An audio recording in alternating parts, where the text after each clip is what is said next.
اپنی آخرت کی تیاری بھی اسی طرح کرو جیسے دنیا کے امتحان کی تیاری کرتے ہو۔ آپ نے حضرت علی کا ہاتھ پکڑا اور یوں اپنے سینے سے لگا لیا اور فرمایا اترضی ان یکون منزلک مقابل منزلی، علی تجھے مبارک ہو، جنت میں تیرا گھر میرے گھر کے سامنے ہے۔ تو وہ رونے لگے۔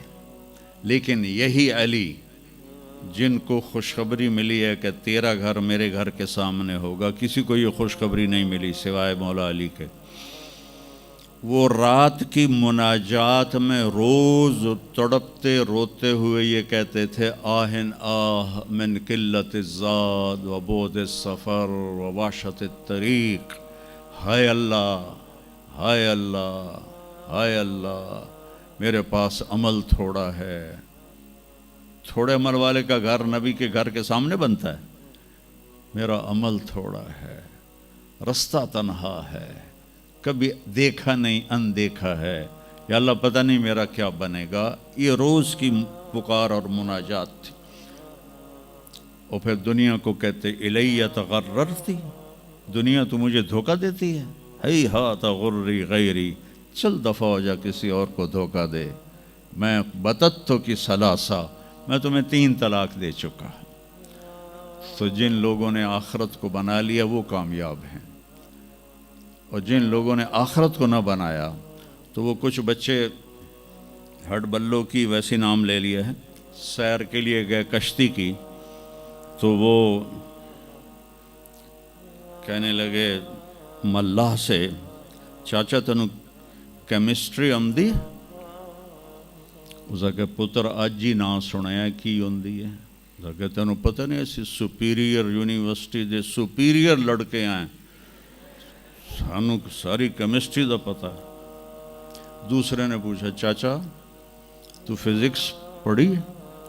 کہ میرا بچہ میں تو اج ہی نہ سنے، ساری حیاتیہ بیڑی بائی ہے۔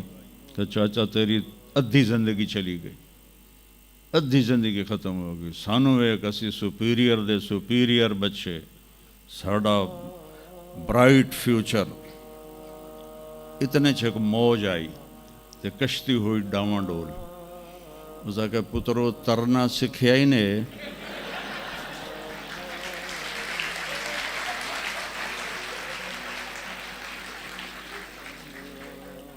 وہ آکھن لگے کوئی نہیں سکھیا، سوئمنگ پول کوئی نہیں سپیریئر ہے۔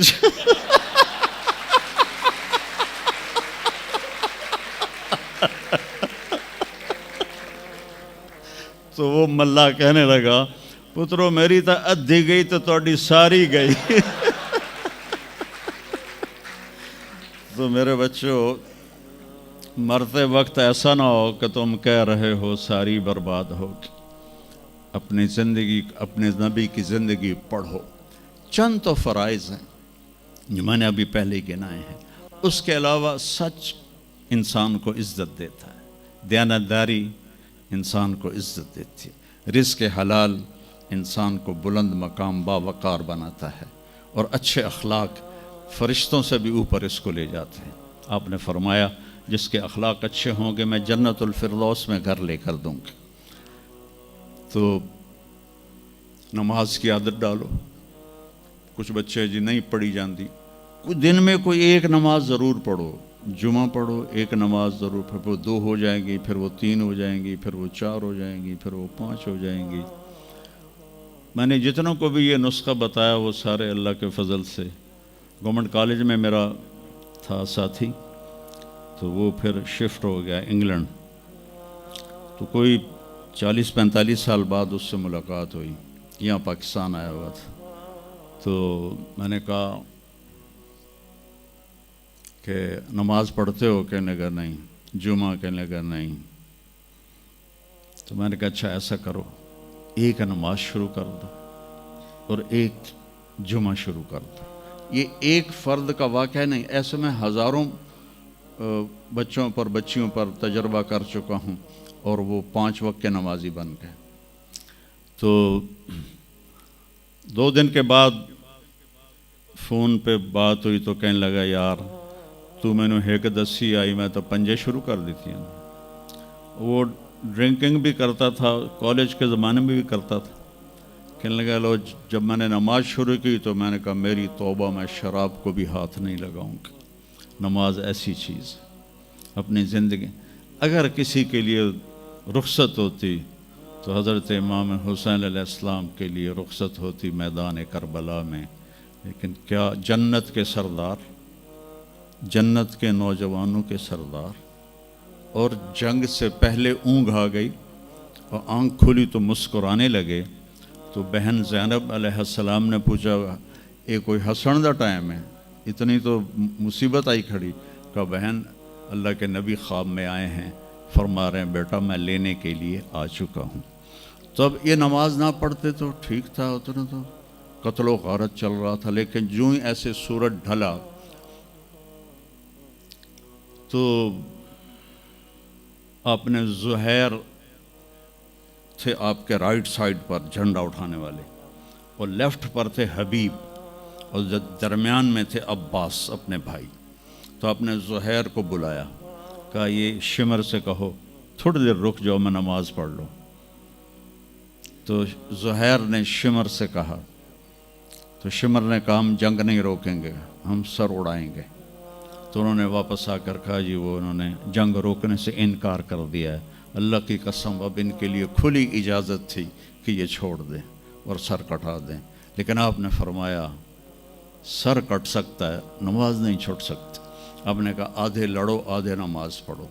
تو آدھوں کو جنگ پہ لگایا, آدھوں نے نماز پڑھی. پھر ان آدھوں کو جنگ پہ لگایا اور جو جنگ پر تھے ان کو نماز پڑھوائی. سب کو ظہر کی نماز پڑھوائی, اور عصر سے پہلے سب کے سر کٹ کے نیزوں پہ چڑھ چکے تھے. وہاں 1445 سال میں ایک واقعہ ہے جہاں نماز کی رخصت نظر آتی ہے. لیکن میرے نبی کے نواسے نے ایک مثال قائم کی, پوری امت کو ایک پیغام دیا کہ زیر خنجر بھی یہ پیغام سنایا ہم نے, نماز نہ چھوڑو. کبھی قضا ہو جائے تو رات کو سونے سے پہلے قضا دے کے سویا کرو.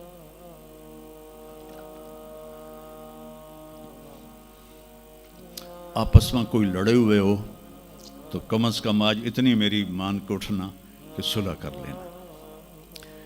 یہ کوئی بچیاں آپس میں کسی سے بول چال بند ہو, یا آپ بچوں کی آپس میں کوئی بول چال بند ہو, تو ایک دوسرے کو معاف کر دینا.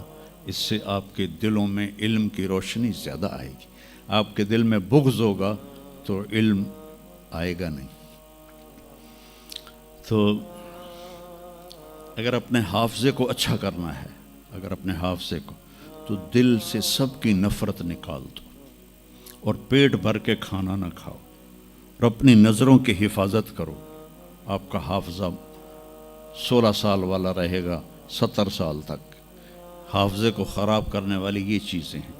پھر جن سے پڑھتے ہو ان کو عزت دو, ان کا ادب کرو, ان کا احترام کرو.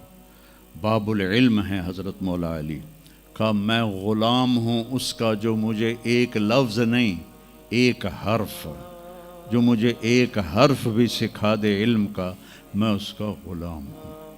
تو جو آپ کے ٹیچر ہیں یا لیڈی ٹیچر ہیں, جو آپ کو جو کچھ بھی پڑھاتے ہیں, ان کا احسان ہے آپ پر. آپ ان کو عزت دیں, ان کو احترام دیں. ان میں سے کوئی دعا دے دے گا آپ کا کام بن جائے گا. تو میں اسکول میں تو دعائیں لے نہ سکا استادوں کی, لیکن جب میں مدرسے میں داخل ہوا تو میں نے اپنے سارے استادوں کی دعا لی ہوئی ہے, ان کی عزت اور ان کے احترام سے. تو چونکہ آج کل بہت زیادہ آزاد ماحول ہو گیا ہے, تو وہ اپنے ٹیچر کو ایزی لیتے ہیں کہ کوئی ان کی بے عزتی کر دے, کوئی ان کے آگے بگڑ جائے تو اس کو برا نہیں سمجھا جاتا. لیکن بیٹا کتاب ایک ذریعہ ہے, علم آسمان سے آتا ہے, اور اس کے میں ذریعہ استاد ہوتا ہے. اور استادوں کو بھی کہتا ہوں کہ اپنے منصب کا خیال رکھو, اور اپنے پڑھانے کو اپنا فریضہ سمجھ کے ادا کرو.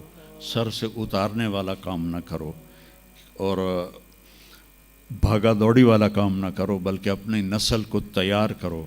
جس دن ہم اپنا علم یہیں سے حاصل کریں گے, اور باہر یورپ جانے کی بجائے اپنے ملک میں ہمیں اپنا علم ملے گا تو پھر ہماری عزت کا دور شروع ہو جائے گا.